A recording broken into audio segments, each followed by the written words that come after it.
This is an introduction to the graduation rate improvement and dropout prevention tool. Today's session goals are to familiarize participants with the conceptual framework of the main parts of the tool, to provide an overview of resources available through the tool. This planning tool is a 44-page hyperdoc from the Office of Bilingual Education and World Languages. It contains explanations of what it is, how to use it, and links to additional resources.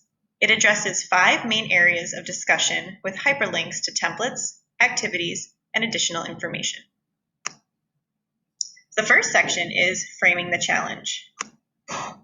In this section, it reviews some key data based on a cohort of students who entered 9th grade in 2014. So for this, the multilingual learner ELL 4-year graduation rate increased from 26.6% to 29%. However, the dropout rate for this cohort is at 27.5%.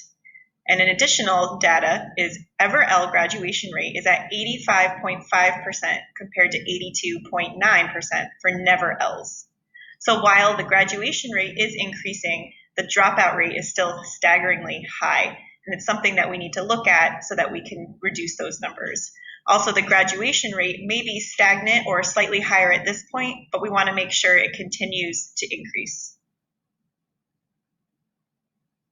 The next section is demographic and performance data.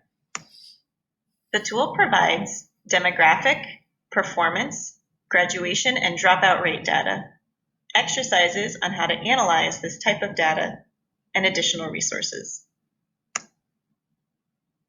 The next section includes data protocols. It includes multiple data sets from NYSED from 2017-2018. Each section has guiding questions to help districts to focus their analysis of the state data. Activities are included for each section for districts to analyze their own data. It also helps with school districts to determine what data they have and what they will need to inform an improvement plan.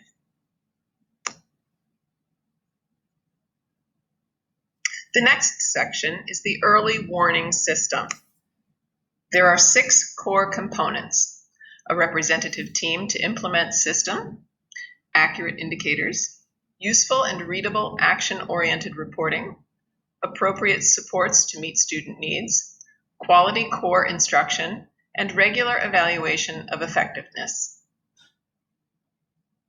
There are 110 indicators, including attendance, behavior, and performance-based. It also includes flags to assist with identification. Early warning systems lead to decreased disciplinary actions, improved attendance, an increase in credit accumulation, and increased graduation rates. The tool provides early warning and risk prevention webinar, a district guide for creating indicators, resource supports, an exercise for creating an early warning system, and resources for analyzing MLL stressors, dropout predictors and antecedents, and a fact sheet about attendance. The next section is MLL High School Guidance. This section discusses effective guidance for MLLs, which include a family component, guidance tools, resources in home languages and English, partnerships with community-based organizations that support MLLs and their families, and opportunities for regular interactions with knowledgeable teachers and staff.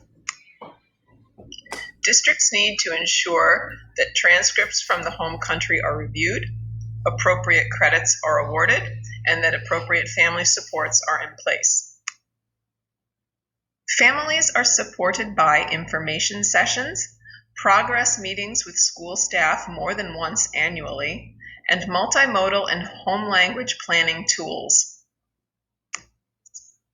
This tool provides guidance resources for accomplishing these goals, individual graduation planning exercises, and links to outside resources, including those from the U.S. Department of Education and Colorín Colorado. The next section is family engagement. There are 3 key components: academic achievement, advocacy and decision-making, and resource brokerage. Academic achievement is about communicated links to grade level and graduation goals. There is a focus on family knowledge building and ongoing interaction, and it is achieved through a multi-pronged approach. The second component, advocacy and decision-making, is about shared decision opportunities related to school programming and graduation pathways and transitions. The focus here is on increased family knowledge, and it is achieved through personal and coordinated outreach by the schools. Resource brokerage is about linking readiness for civic and academic engagement with social, adult education, and community services. It is about a focus on increasing partnerships and achieved through a multi-pronged approach. The tool provides detailed explanations of potential processes, stakeholders, and resources, color-coded charts for the three components with an explanatory introduction, and a family planning template exercise. The next section is supporting diverse MELs and ELLs. In this section, it is addressing different subgroups and their different needs. Newcomers, long-term ELLs, and duly identified special education English learners are all addressed in this section. Their academic, literacy, and monitoring needs and support strategies are discussed. The tool provides researched guidance documents, subgroup-specific exercises, and subgroup-specific planning tools. The document concludes with 6 pages of hyperlinked references for additional information. Please contact your RBERN to arrange free district-specific professional guidance on how to implement and use this tool effectively.